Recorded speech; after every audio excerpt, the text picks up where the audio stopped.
दुनिया में जगत है रेस्टोरेंट प्यारे, जगत है रेस्टोरेंट प्यारे, जगत है रेस्टोरेंट।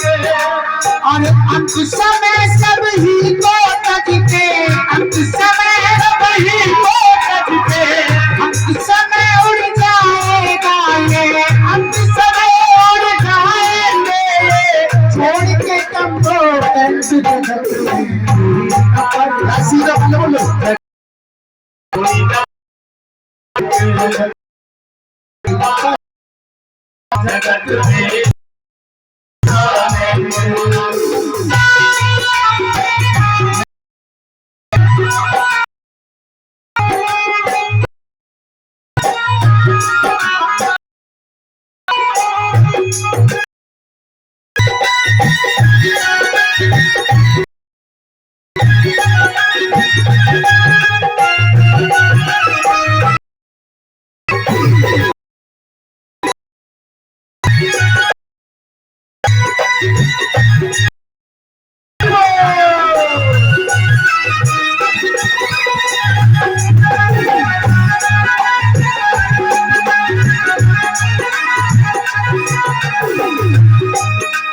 राष्ट्रपति हो कर्नल जनरल या हो लेफ्टिनेंट प्यारे, या हो लेफ्टिनेंट प्यारे, या हो लेफ्टिनेंट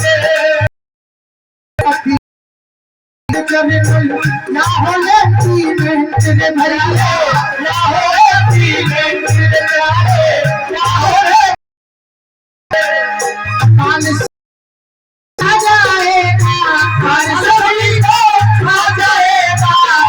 सभी को आ जाएगा, काल सब जाएगा, लेकिन हो या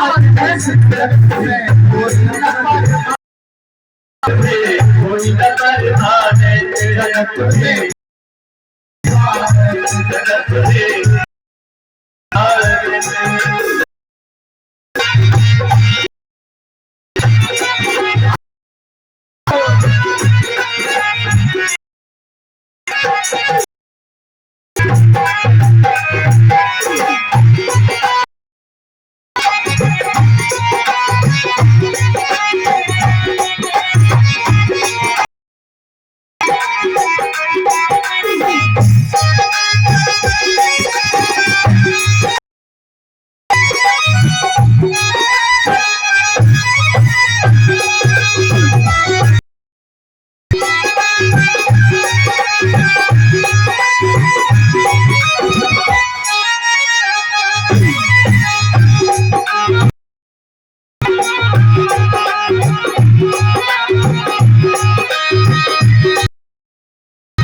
गाने घूम लो भैया, चाहे घूम लो दिल्ली कैंटीन प्यारे, घूम लो दिल्ली कैंटीन प्यारे, घूम लो दिल्ली कैंटीन।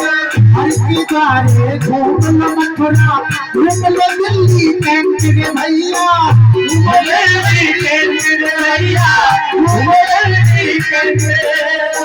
मन में नाम प्रभु का राखो, मन में नाम प्रभु का राखो, मन में नाम प्रभु का राखो, प्रभु का राखो।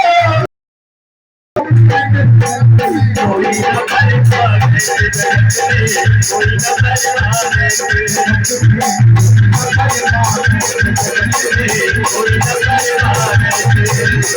जल चपली चंदन सावन, जल चपली चंदन सावन, जल चपली चंदन सावन, फूल लगाए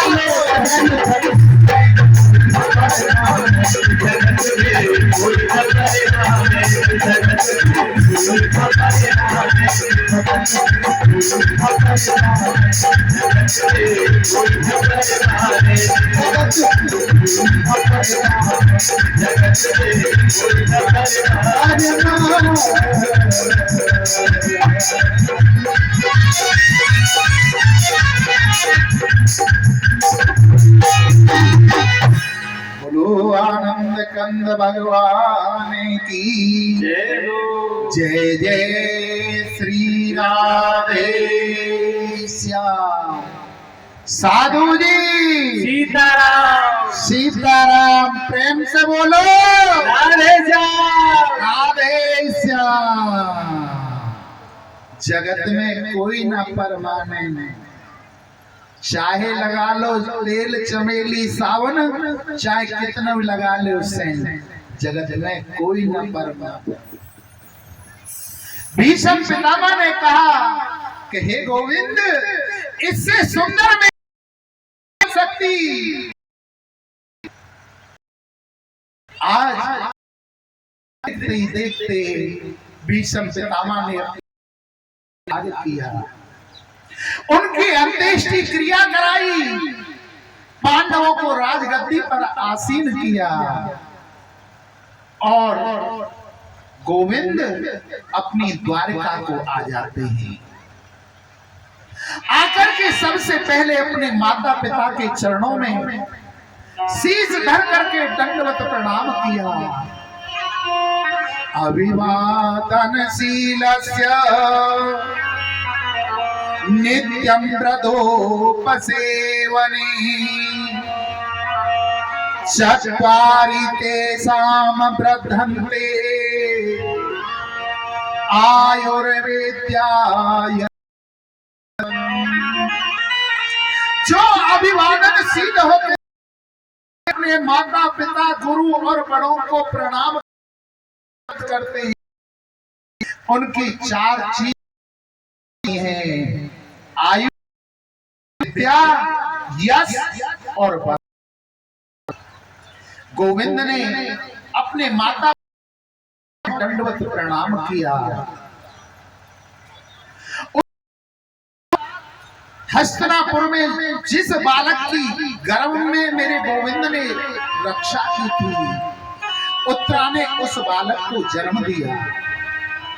जन्म लेते ही वो बालक रोने लगा कि जिसने मेरी गर्भ में जाकर के रक्षा की थी वो तो इस जगत में दिखाई नहीं दे रहा। उत्तरा के बालक की खबर कृष्ण के पास पहुंची। उत्तरा के भाई थे कृष्ण, कुर्ता टोपी लेकर के आए और जब उस बालक ने गोविंद को देखा तो खिलखिला करके हंसने लगा और उसका नाम रखा गया परीक्षित। गोविंद उसका नामकरण करा करके द्वारका चले जाते हैं। जब वो बालक 5 वर्ष का हो गया तो अर्जुन द्वारका में गोविंद की नगरी में जाते हैं, जहां यदुवंशियों को श्राप लग जाता है। आपस में वो यदुवंशी सारे लड़ने लगे, झगड़ने लगे, आपस में एक दूसरे को मारने लगे। तो अर्जुन ने कृष्ण से कहा कि हे गोविंद, मेरे लिए क्या आदेश है? बोले, आप हमारी पत्नियों को, यदुवंश की पत्नियों को मथुरा वृंदावन ले जाओ, ब्रजवासियों के पास। आज अर्जुन जो अपने धनुष बाण पर बड़ा अभिमान करता था, कृष्ण पत्नियों को लेकर के वहां से चलता है तो कहते हैं समय बड़ी बलवान, समय हाथी पे चढ़ावे है, समय के देखो बाट, समय ही भीख मंगावे है। समय बड़ी बलवान होती है। जिस अर्जुन ने उस धनुष बाण पर सारे महाभारत को जीत लिया था, आज वो धनुष बाण नहीं चल रहे हैं। कौल भीलों ने कृष्ण पत्नियों को, यदुवंश पत्नियों को अर्जुन से छीन लिया और अर्जुन हताश होकर वहां से हस्तिनापुर को आ जाता है। जब हस्तिनापुर को आया तो उसका तेज नष्ट होने लगा। युधिष्ठिर ने पूछा, हे अर्जुन, क्या बात है, तुम्हारा तेज नष्ट होता जा रहा है। और व्यक्ति का तेज नष्ट 3 प्रकार से होता है। या तो उस व्यक्ति के द्वारा गौ हत्या, ब्राह्मण हत्या हो जाए, या अगम्या स्त्री के साथ में संबंध स्थापित हो जाए, और तीसरा, जिस व्यक्ति के बगैर हम एक पल नहीं रह सकते, ऐसा व्यक्ति हमें छोड़ करके चला जाए। इतनी बात सुन करके अर्जुन आज युधिष्ठिर के चरणों में गिर गए और कहने लगे, कहा भैया तुम सत्य कह रहे हो। जिस कृष्ण के बगैर हम एक क्षण नहीं रह सकते थे, वो कृष्ण हमें छोड़ करके यदुवंशियों को श्राप लग गया, इस लोक से चले गए। माता कुंती ने जब इस बात को सुना, राम राम कही राम, राम राम कही राम। जैसे राम राम कहते हुए दशरथ जी ने अपने प्राणों को त्याग दिया, माता कुंती ने कृष्ण कृष्ण कृष्ण कहते हुए अपने प्राणों को त्याग दिया। युधिष्ठिर ने कहा कि हे अर्जुन, जब हमारे कृष्ण चले गए तो हम भी इस जगत में नहीं रहेंगे। अपने मंत्रियों को आदेश किया, परीक्षित को राजा बनाने की तैयारी की जाए। परीक्षित कहने लगा, बाबा मैं तो अभी छोटा सा बच्चा हूँ, नन्हा सा 5 वर्ष का बच्चा हूँ, मैं इस राजपाट को कैसे संभाल पाऊंगा। बोले मंत्रीगण तुम्हारी सहायता करेंगे। बोले बाबा मेरे लिए आदेश, बेटा आंखों के सामने कभी भी पाप होते हुए मत देखना, डट करके उसका मुकाबला करना। अगर शरण में तुम्हारी शत्रु आ जाए तो उसकी भी रक्षा करना।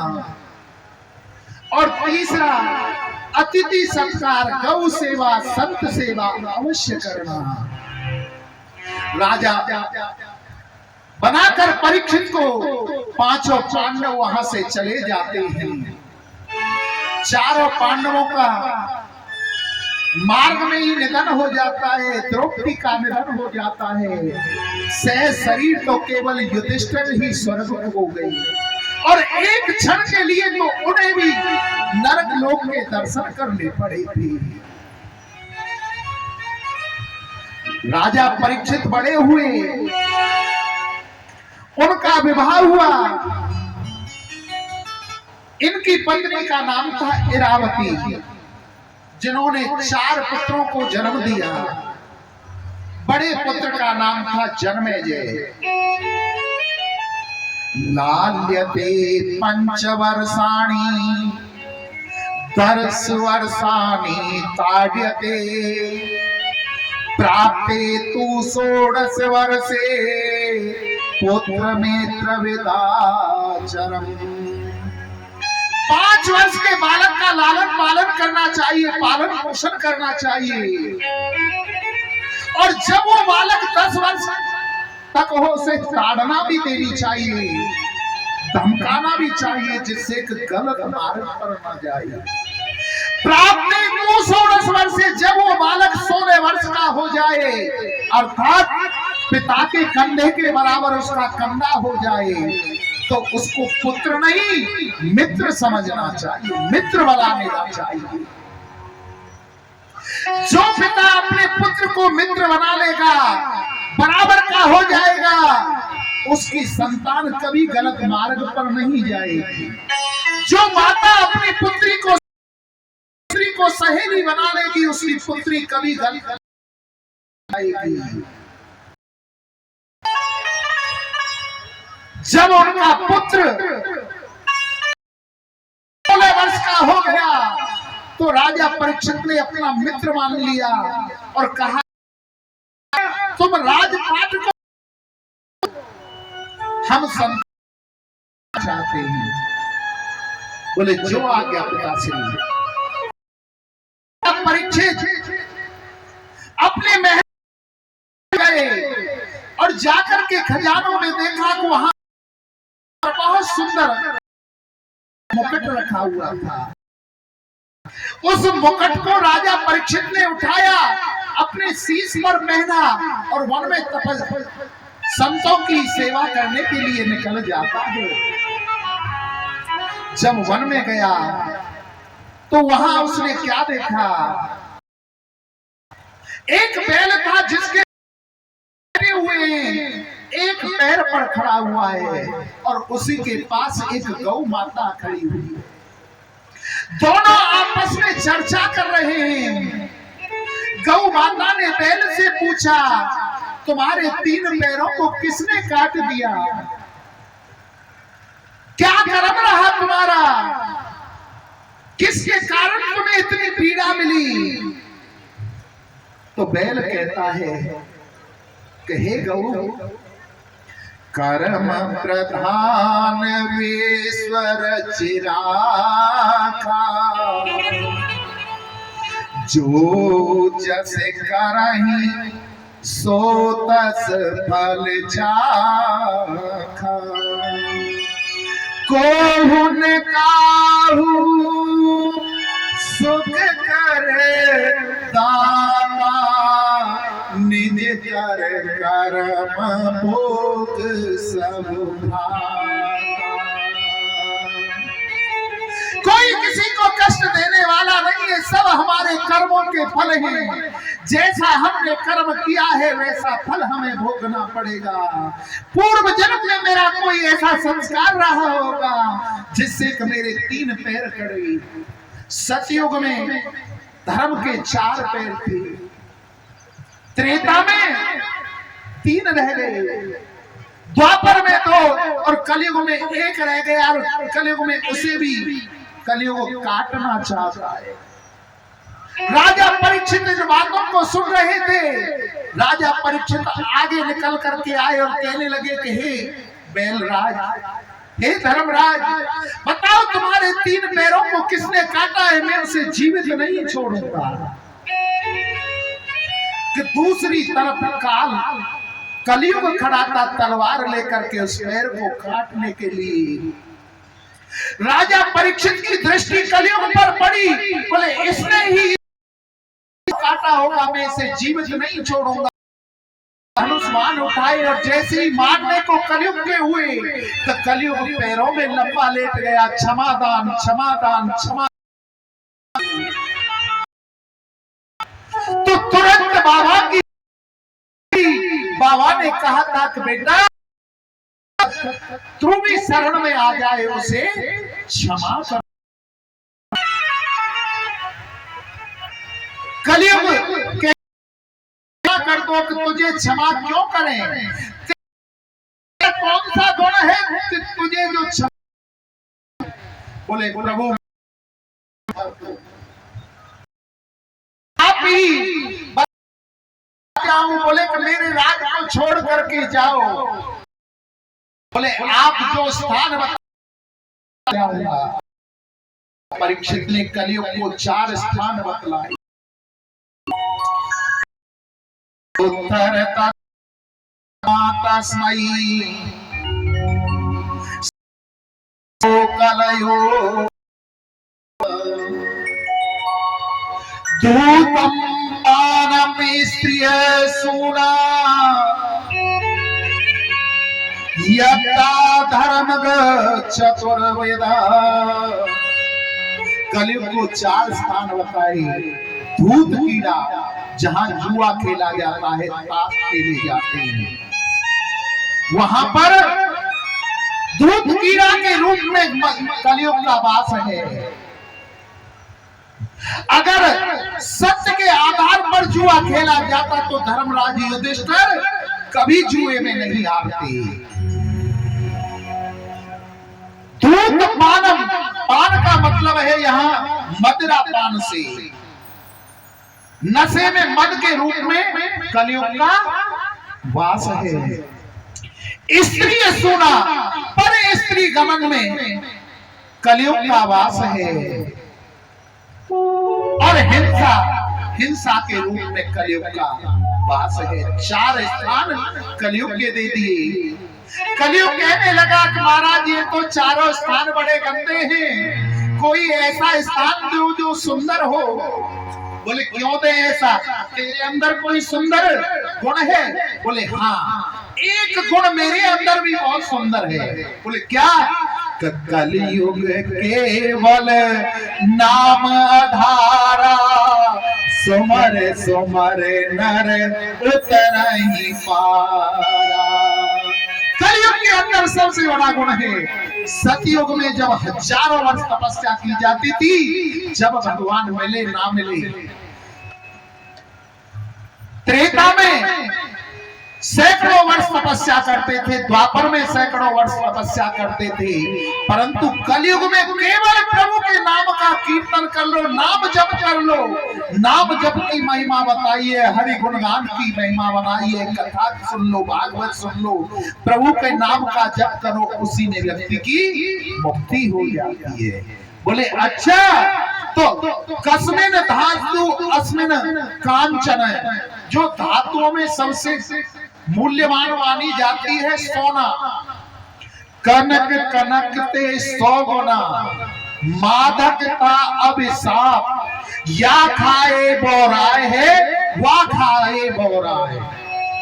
कनक माने सोना भी होता है, कनक माने धतूरा भी होता है, और कनक माने अनाज भी होता है। अगर अधिक अन्न खा लोगे, भोजन अधिक कर लोगे, रात भर नींद नहीं आएगी, इधर से उधर करवट बदलते रहोगे। या खाए बोराए है वा खाए बोराए। अगर धतूरे को खा लोगे तो भी चैन नहीं रहेगा, और अधिक सोना बढ़ जाएगा तो भी सोना नहीं आएगा, बस उसी की उस पर बैठे रहेंगे कि कोई चोर आए चुराना लेके आए। परंतु कैसे सोने में तुम्हारा वास होगा? जो अधर्म का होगा, जो भाई के साथ में कपट करके कमाया जाएगा, जो 2 नंबर की कमाई से कमाया जाएगा, उस सोने में कलयुग का वास है। जो अपनी ईमानदारी से, अपनी मेहनत की कमाई से कमाया हुआ सोना है, उसके अंदर कलयुग का वास नहीं है। इतना कहना हुआ, कलयुग ने परीक्षित के पैरों को तो पकड़ रखा था, और राजा परीक्षित ने सिर पर किसका पहन रखा था? सोने का मुकुट सिर में प्रवेश कर गया। मुकुट किसका था? जरासंध का, और जरासंध बड़ा ही दुराचारी दुष्ट आत्मा पापी था। कलयुग प्रवेश कर गया। वहां से राजा परीक्षित आगे वन में बढ़ते हैं, एक मुनि के आश्रम में पहुंचते हैं। मुनि समाधि पर बैठे हुए थे। जाकर के कहा कि महाराज, समीक ऋषि उनका नाम था,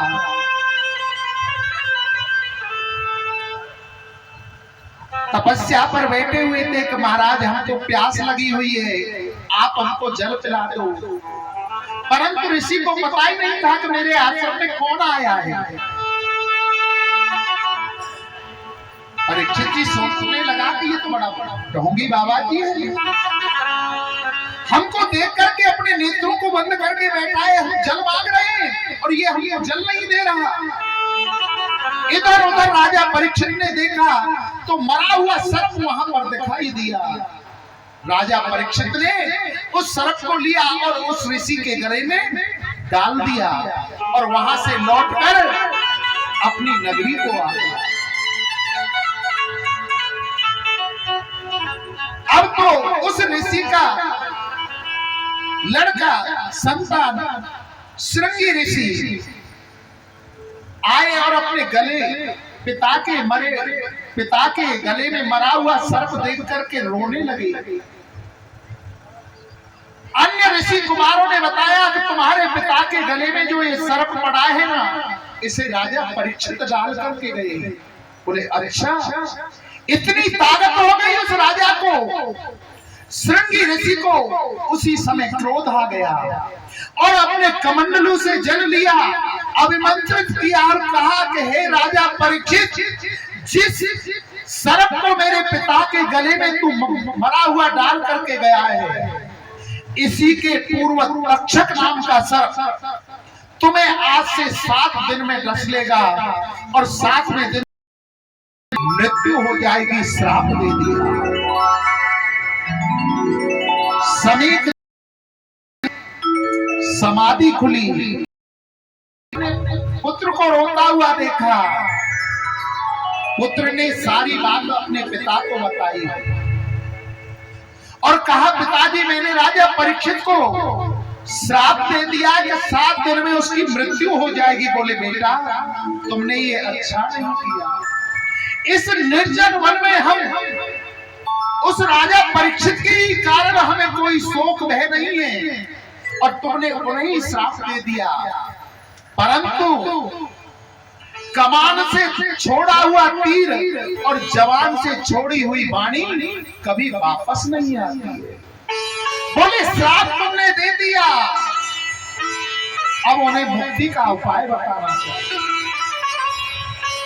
ऋषि ने समीक ने अपने गौरवर्ण नाम के शिष्य को बुलाया और कहा कि राजा परीक्षित की सभा में जाओ। राजा परीक्षित की सभा में जाकर राजा परीक्षित को आग्रह करो, उनको समाचार दो कि आज से 7 दिन बाद तुम्हारी मृत्यु हो जाएगी, अपनी मृत्यु का उपाय कर सको तो कर लो। उधर राजा परीक्षित जब अपने राजमहलों में पहुंचे और अपने सिर से उस मुकुट को उतारा, सारा सीन उनके दिमाग में दोबारा से घुस गया और कहने लगे कि मैं ये क्या कराया। एक ऋषि के गले में मरा हुआ सर्प डाल करके आ गया, बड़ी गिलानी हुई।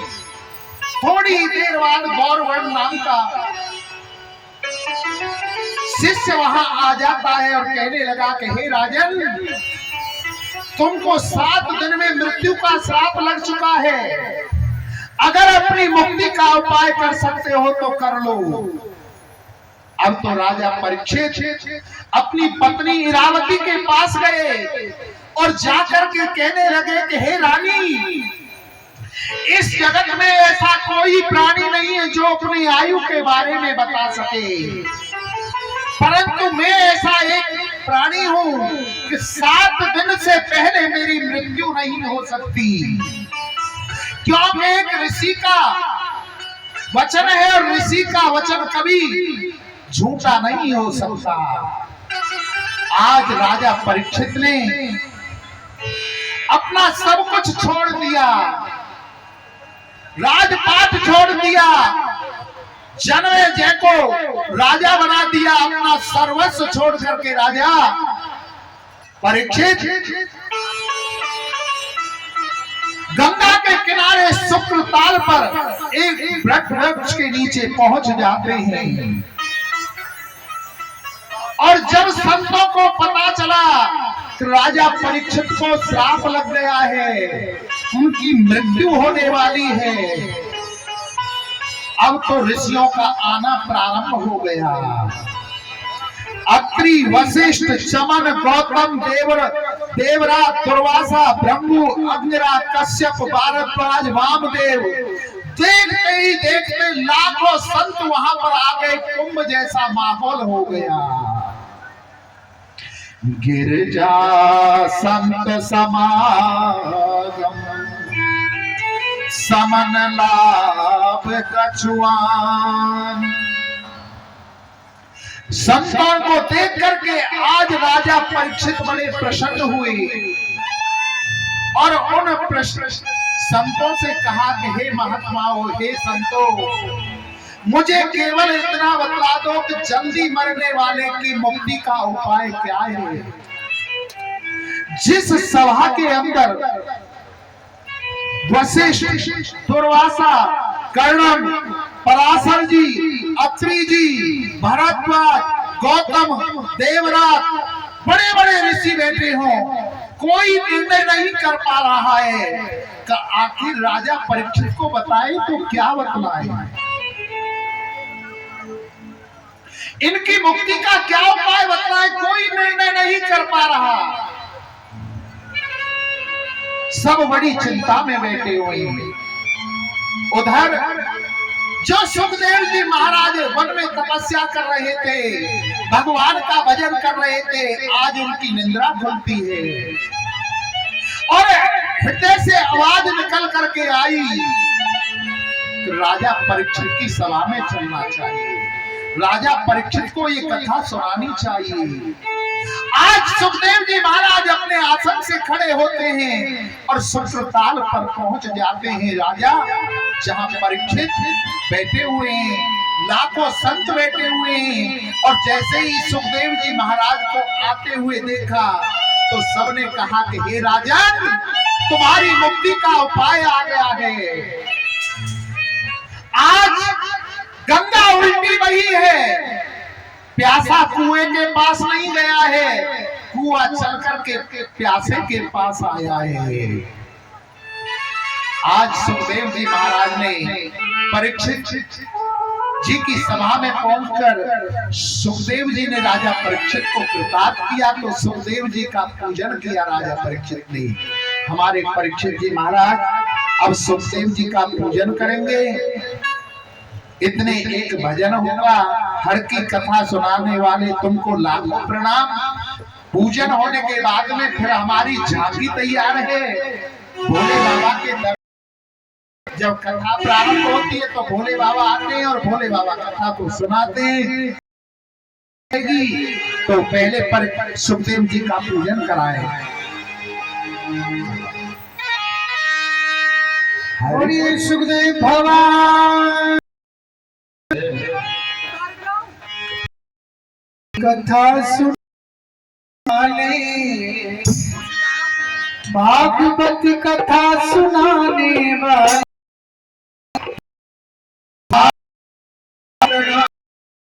को लाखों प्रणाम।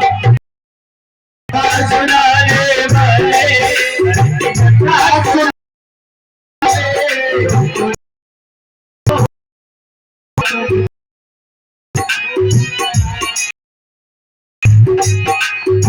भोला पंडित हरि की कथा सुनाने वाले,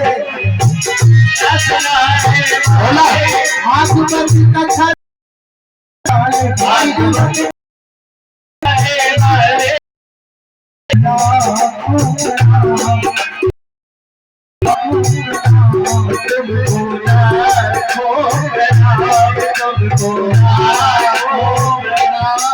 सभी ताली बजा के सब प्रणाम करेंगे सुखदेव जी को। सुखदेव जी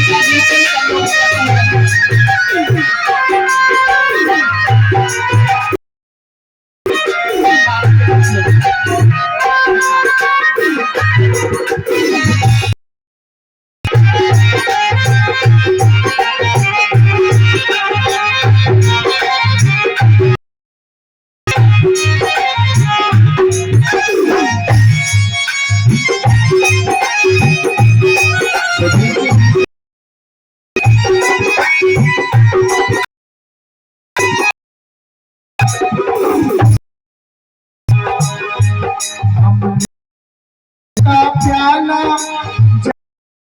की गाना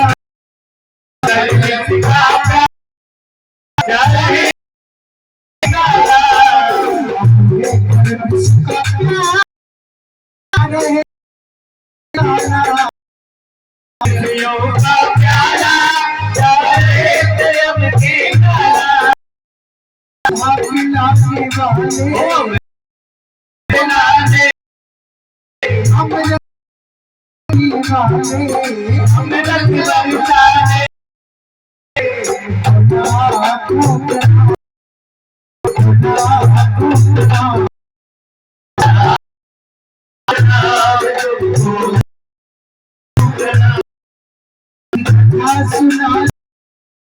हरि की कथा सुनाने वाले, भागवत कथा सुनाने वाले, भागवत कथा सुनाने वाले, हरि घट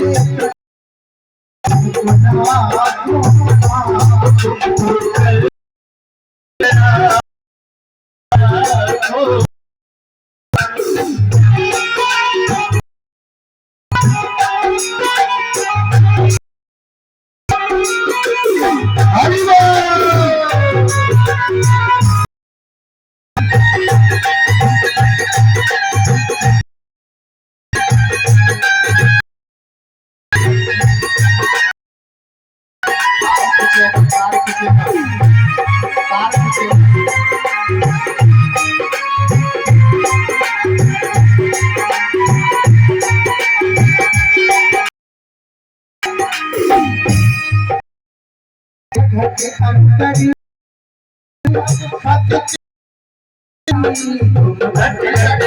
अंतर्यामी, तुम पत्नियों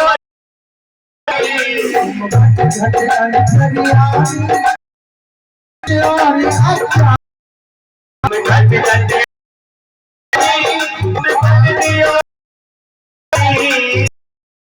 सुधीरा बताने वाले, सुधीरा बताने वाले, बताने वाले, खुदा को प्रणाम, खुदा को प्रणाम, खुदा को प्रणाम, खुदा को प्रणाम, की कथा सुनाने वाले, की कथा सुनाने वाले, अमृत बरसाने वाले, अमृत बरसाने वाले, खुदा को प्रणाम, खुदा को प्रणाम, खुदा को प्रणाम, खुदा को प्रणाम।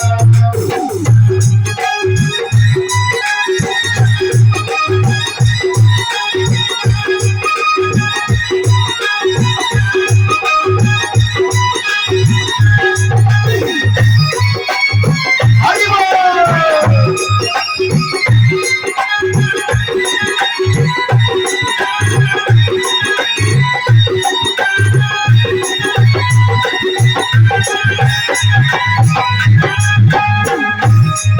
हम भूल रहे थे पग में, पग खो बैठे थे तन में, हम भूल रहे थे मन में, मन खो बैठे थे मन में। जिनको भी पूजन करना है वो पूजन कर सकते हैं, धीरे धीरे आ सकते हैं। जिनको नहीं करना है ताली बजाएं और भजन को गाएं। वो भूल रहे थे मन में, पग खो बैठे थे तन में, हम भूल रहे थे मन में, मन खो बैठे थे मन में। हम भूल रहे थे मन में, पग खो बैठे थे तन में, हम भूल रहे थे मन में, मन खो बैठे थे तन में। सच्ची राह दिखाने वाले, सच्ची राह दिखाने वाले, सच्ची राह दिखाने वाले, सच्ची राह दिखाने वाले, खुदा को प्रणाम, खुदा को प्रणाम, को प्रणाम, खुदा को प्रणाम। भागवत कथा सुनाने वाले, हज से हमें मिलाने वाले, रब से हमें मिलाने वाले, हज से आने वाले, हर से हमें मिलाने वाले, को प्रणाम, खुदा को प्रणाम, खुदा को प्रणाम, खुदा को प्रणाम। खुदा को प्रणाम, खुदा को प्रणाम। कैमरा के आगे हाथ मोड़ के अरे ऐसे करो। खुदा को प्रणाम, खुदा को प्रणाम, खुदा को प्रणाम,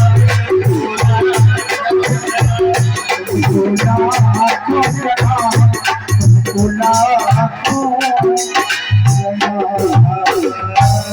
बोलो आनंद कंद भगवान की जय। बोलो सुखदेव जी महाराज की जय। बोलो परीक्षित जी महाराज की जय।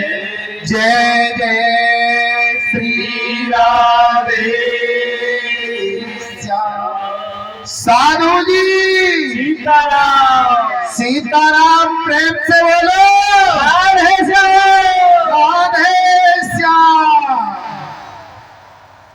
भैया तुम्हें शर्म लगे राधे श्याम बोलने में? ना लगे ना तो तुम भी बोले करो।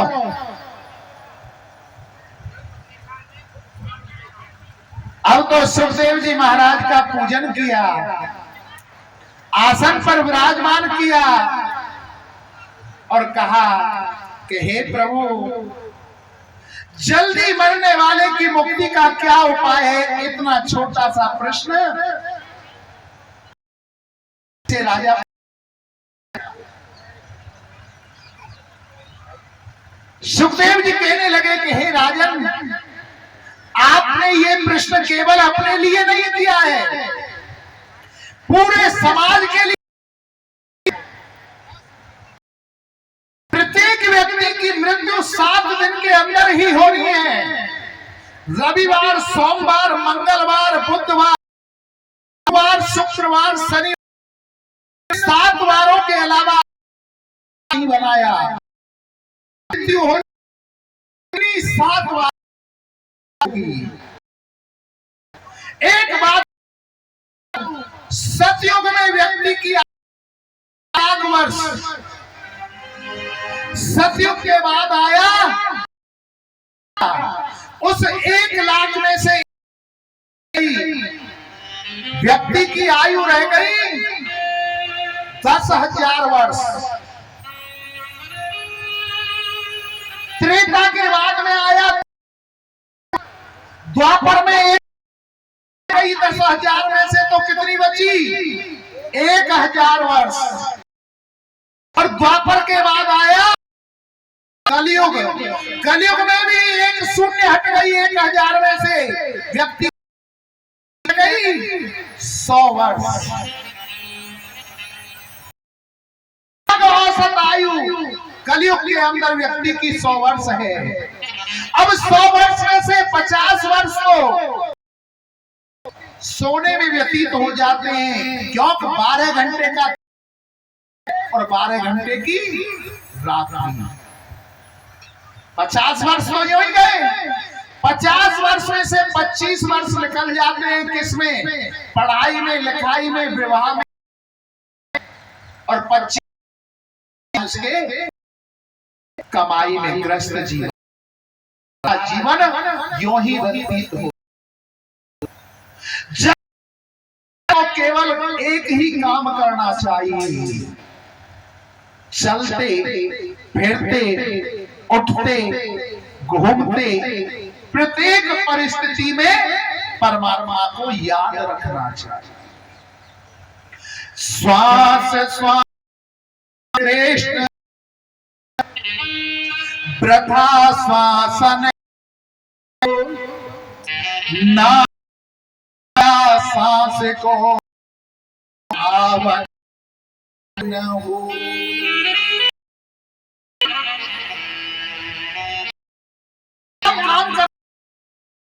सीताराम रोटी बेलो तो राम, सीताराम झाड़ू लगा रहे हो तो सीताराम, काम को काम, भजन को भजन हो जाए। कर से कर्म करो विदिनाना, जहां अपना कर्म भी करना चाहिए और परमात्मा को भी याद करना चाहिए। अब सुखदेव जी महाराज परीक्षित को कथा सुनने जा रहे हैं, तो कथा सुनने से पहले भगवान शंकर की जाती है, स्तुति की जाती है। और हम कहाँ कथा करने जा रहे हैं? शिव मंदिर पर। तो हम सब मिलकर के भोले बाबा की स्तुति बुला लो भैया। कर्पूर गौरम करुणावतारम संसार सारम भुजगेन्द्रहारम् सदा वसंतम मारिन्दे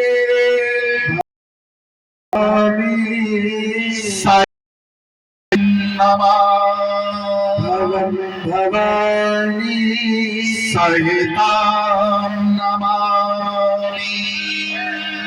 बोलिए शंकर भगवान की जय हो।